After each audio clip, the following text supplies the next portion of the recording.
All right. All right. So what we want to do tonight is, the other day we had a session, and what we were doing, we did something on trade management, and there was something we were to complete on MT4, which is trailing stops, but we couldn't do that because of I think internet or something like that, right? So I think we'll be able to add that today, but we won't start with that. What I want to show us today is I want to show us something. Someone asked me some questions this evening, and I decided to incorporate it into our training this evening so that we will learn. We will all learn from that. I've done some videos before. If you don't mind, if you've not watched my video on support and resistance, it will really be of value to you. All right. So someone's asking me, why does support and resistance form, and why do they break? All right, so we said before the other day that support and resistances, they form and then they break. For example, we talked about a roof and a floor. Okay, now let's look at this.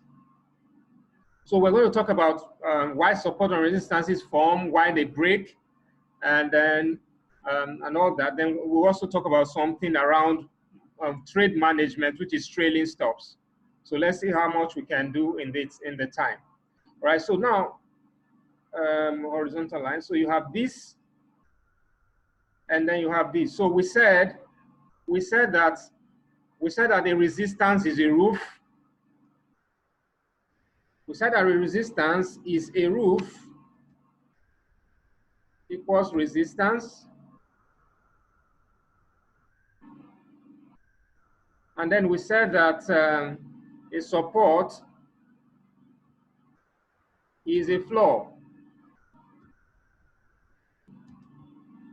All right. So now this is what we have. A resistance is a roof. A support is a floor. All right. So now how does price play out? Now we said the whole market is a series of roofs and floors. All right. There are different kinds of roofs and floors in the market. And also we'll talk about something around reversal patterns. That's another thing. After this, we'll go into reversal patterns. All right. So we understand reversal patterns too. Okay. That's very important. All right. So we said that a roof equals a resistance, a support is a floor. So how does price move? Price moves like this. Then it happens like this. So it's like bouncing a ball off a roof and a floor. Okay. So it does this. Then it does this. Then it does this. Then it does this. It breaks out. Then when it breaks out, it does a retest. And then it continues. Okay. So now that's what we're saying the other day. We said this is called a pullback, this is called a pullback. So it breaks the resistance, it does a pullback, and then it continues. So we won't deal much on that because we talked about that before. All right. So here too, it's the same thing. It could do this: break out, pull back, and then continue.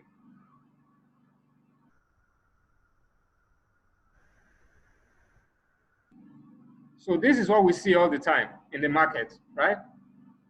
So of course, when you are at a roof and a floor, when you are here, let's say this is you here, and you bounce a ball, okay? That's a ball. You bounce that ball up and down. When it gets to a roof, it comes back to a floor. It comes to a floor, it goes back to a roof. It gets to the roof, comes back to a floor. But in the market, at a point, there is going to be a break of a floor or a roof. Now, first of all, why does roofs and floors form? Why does roof and floors form? Now, this is what it's a question of supply and demand. I've talked about this before, guys, but I'll just do a bit of linking for us so we can understand it better. All right. So it's about supply and demand. We said that a supply zone is equals a support and is equals a floor. All right. So maybe later on I will link the video for us so that we can watch that video. Please mute yourself. Yeah. So maybe I will link the video for us, the other video, so we can watch that video. All right. So we said a supply zone is equal to a support, which is equal to a floor. Then a resistance is equal to a demand zone is equal to a roof and is equal to a resistance. So what that means is that there is supply below, there is supply at a, sorry, there is demand. There is demand at a support. There is demand at a support, and there is supply at a resistance. There is demand at a support, and there is supply, there is demand at a support. There is demand at a support, and there is supply at a resistance. Okay, so now, huge investment. Now, the forex market is a $6.6 trillion a day market. $6.6 trillion a day market. Now, a lot of that volume is not retail volume. Is not retail volume. Now, you and I are called retail traders. Anybody with 10,000, 20,000, $1 million, all of us are called retail traders. All right? So there are the institutional traders. Now, these institutional traders, they operate for two reasons. The institutional traders operate for two reasons. Number one, they operate for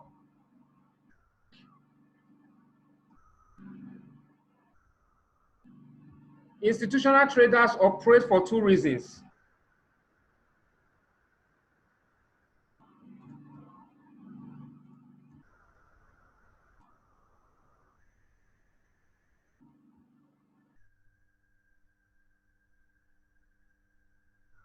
Number one, they operate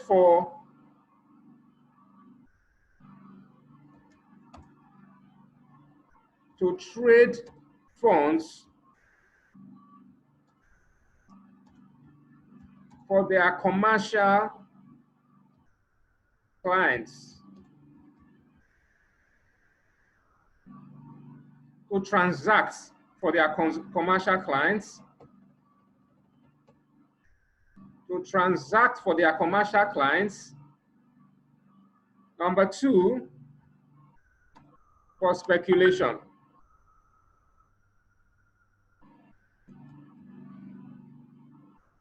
Okay, so these are two reasons why institutional traders, these are the two reasons why institutional traders function in the market. Like I said, the smaller volume is from us, the retail traders. Of that $6.6 trillion, the smaller volume is from us, the retail traders. The biggest volume is from institutional traders. Now, institutional traders are like banks, and not just banks, big banks like JP Morgan, Morgan Stanley, you know, UBS, you know, all of those big American banks, Bank of America, Merrill Lynch, all those big banks, they are the ones that we refer to as institutional traders. Now, these guys, Deutsche Bank, these guys do two things. They function in the market. Most of that $6 trillion volume per day is from them. All right? So what we as retail traders do is we want to be able to follow these institutional traders. We want to follow more like in their trail. We want to look at what they are doing so that we can follow what they are doing, so we can follow in their path. Because if they are buying, these are people that are buying and selling billions of dollars worth of transactions at every moment of time, billions of dollars. Okay? Now, it's been said that in the forex market, when you see all that pip move, 1 pip, 2 pips, and all that, when you see that,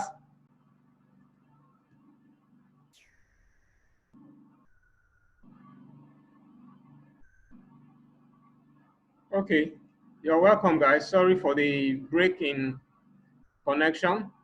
All right, so we're talking about institutional traders. So in these institutional concerns, what they do is that they make transactions worth billions of dollars at every time. All right. So what we do is that it's been said that for every point move in the market, we have pips, right? Pips, price move in pips. Okay. So for every pip move, there needs to be like $1 billion in movement, $1 billion worth of transaction. All right. So when you see price move like 100 pips, you can imagine the amount of money that is moving there.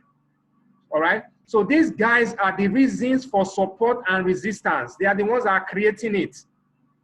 The activities they are doing is the reason why support and resistance form in the market. All right. So now, like I said, they function for two reasons. They operate in the market for two reasons. Number one, to transact for their commercial clients. So what that means is this: we have a Dangote Cement.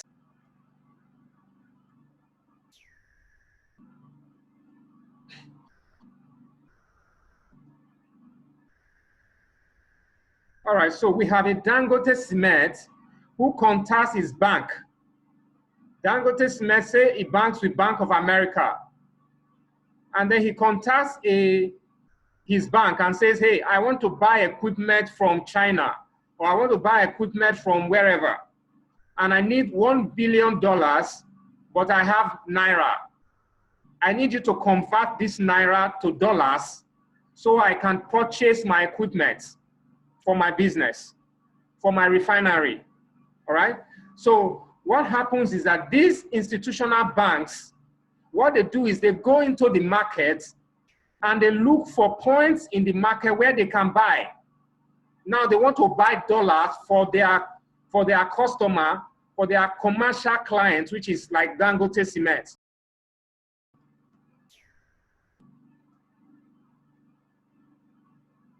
So they want to buy dollars for their commercial clients, which is like Dangote Cement. So what they do is this: they come and they want to buy. Remember, they want to buy for him $1 billion worth of transaction. They want to buy $1 billion for him. They want to convert. Now let's use the word convert so you understand it. But they want to buy $1 billion worth of transaction for him, worth of dollars for him. All right, so he transferred his currency to them, and they want to buy. So what they do is this: they want to buy $1 billion, right? 1 billion. Okay. So what they do is this: they don't buy the 1 billion at the same time because the market can't handle it. So what they do is they come to demand zones like this. Demand zones, they have to buy. What you do at demand? When there's a demand, what do? You buy. When there's a supply, what do? Sell. Demand means buying. When I say I demand something from you,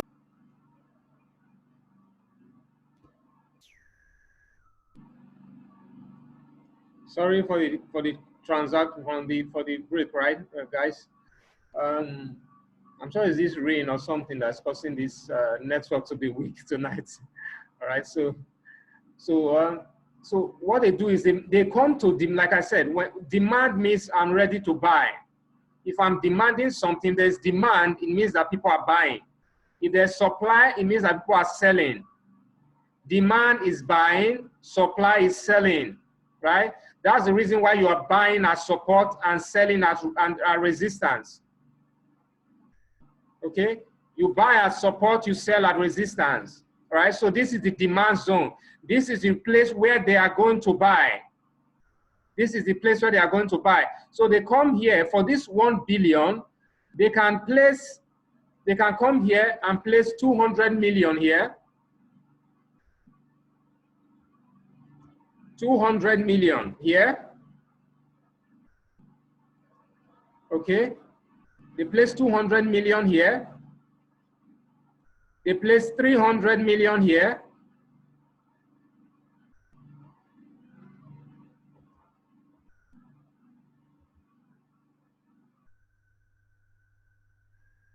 Okay, so they place 300 million here, like that, right?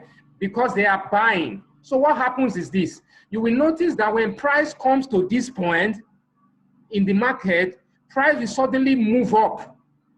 The reason is there are pending orders. You know these pending orders, buy and sell stops, buy and sell limits that we use. These guys use them a lot to trade in the market. So they will come to this demand zone. They will place $200 million in demand value, in buy orders. Remember, you buy at demand, you sell at supply, you buy at support. There's demand at support. There's supply at resistance. So they will place 200 million. They could place 200 million at this zone here. So when price hits here, what happens? The order will automatically be activated. Once the order is activated, what happens when there is a jump, when there's a high demand? Price will naturally rise. When there's a high demand, price will naturally take off. So that's why you notice that price will jump from here. Price will jump from here like this. Price will jump. Price will jump all the way from here like this and keep going up. And then price, and you notice that price will come again to the same place and it will jump again. Because there are orders in these places. Orders in these places. There are pending orders for huge amounts of buy orders. There are huge amount of buy orders in those places. That's why you see this happening. And it will happen almost around the same places until those huge orders are exhausted. When those huge orders are exhausted, then there will not be enough orders to make price jump at that point. There will not be enough orders to make price rise.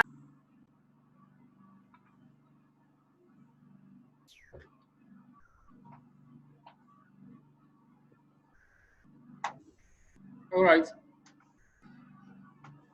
Sorry guys for this. I think I should stop saying sorry. I'm not sorry. It's not my fault. It's the internet. All right. Okay. So so whenever these orders will continue like this until these orders are exhausted. Once these orders are exhausted, there will not be enough orders to make price jump at those points anymore. That is when there is a break. When there is a break, it means that the orders here are not there anymore. The orders are exhausted. Not that they are completely finished, but they are not enough anymore to make price move up. So you will now see a break in this resistance, on this support, a retest, and a continuation downwards. Or a break above the resistance here, a retest, and a continuation. All right, so this is the reason why support and resistance forms, is because institutional investors are doing this kind of thing. Now, like I said, they do it for two reasons. They do it either for commercial reasons, which means they are transacting for their commercial clients, or they do it for speculation. Now, speculation is where they are trading just the way we two are trading. All right. So they see this kind of points too, and then they place huge orders there. Sometimes they deliberately place enough orders to break these zones. They deliberately do that because they know some people are putting orders there. Some small traders with small money, they are expecting this place to hold as resistance, as support or resistance. So these guys can put a lot of orders there for a sell. They can sell heavily here. What will happen is their sell orders will overwhelm the buy orders that are here. Because these buy orders, pending order buys are here, are from small traders. It's not much. Let's say there is a $10 million order here for a buy, and then somebody pushes in a $100 million sell. What will happen? This place will not be able to hold it. It will break. So this is why break and retest, break of support and resistance happens in the markets. All right. So what does this tell us? It tells us that the more the number of times a resistance holds, the weaker it gets. The more the number of times a resistance holds price, the weaker it will get, because the others are exhausted. For every time price gets there, it pulls back. For every time price gets there, it comes back. For every time price gets there, it comes back. It is getting weaker and weaker. All right? For every time price gets to a support, it moves up. For every time it gets to a support, it moves up. For every time it gets to a support, it moves up. It's getting weaker and weaker because the others there are getting exhausted. So when you see one point like this for a support, another point, be careful how you trade at those points, because any moment from then, after 2 or 3 times, any moment, that support is going to get broken. Any moment, that resistance is going to get broken. The reason is the others there are exhausted. That's the reason why they break. All right? So that's very important. Someone asked me that question, so I wanted us to clarify that a bit. I already did a video on supply and demand. That's quite detailed. All right? So that video is on YouTube, guys. We'll be able to, if you've not watched it, please go to YouTube, go to my YouTube channel and watch it. And please, when you're there, subscribe and like the videos. Thank you. All right, so that's what, I won't go into more of that right now, because I already did a video on that. Okay, so this is actually the reason, what I want to show here is the reason why support and resistance form, right? So this is why they form, and this is why they break as well. So what I will say to you is this: it is a break of a resistance, a break of a resistance or a break of support is a surer trade. A break of support or resistance is a surer trade than a reversal. So what I'm saying is this: if instead of me to take a sell here, I know that, okay, this is a resistance. Yes, of course, I'm expecting a sell here, but this may not be as sure as me waiting for a break. When a break happens, I know what's going to happen next. If I see a serious break, I know what's likely to happen next. All right? So it goes both ways. You either trade for a reversal at support and resistance, or you wait for a support and resistance to be broken so that you can trade in the direction of the break. So what that means is, if this trade breaks above here, I'm expecting a buy. If it breaks below here, I'm expecting a sell. So with a resistance, when a resistance is broken, you are expecting a continuation for a sell, for a buy, sorry. When a support is broken, you are expecting a continuation for a sell. All right? So let's look at this, for example. All right, so what happened here is this. You can see there's a support here. There's a support here. When this happened, there was a support here. Look at this now. There was another support here. Price came all the way to this place, and it held again and moved up. But what happened when it came back again? What happened when it came back again? It broke it and kept going down.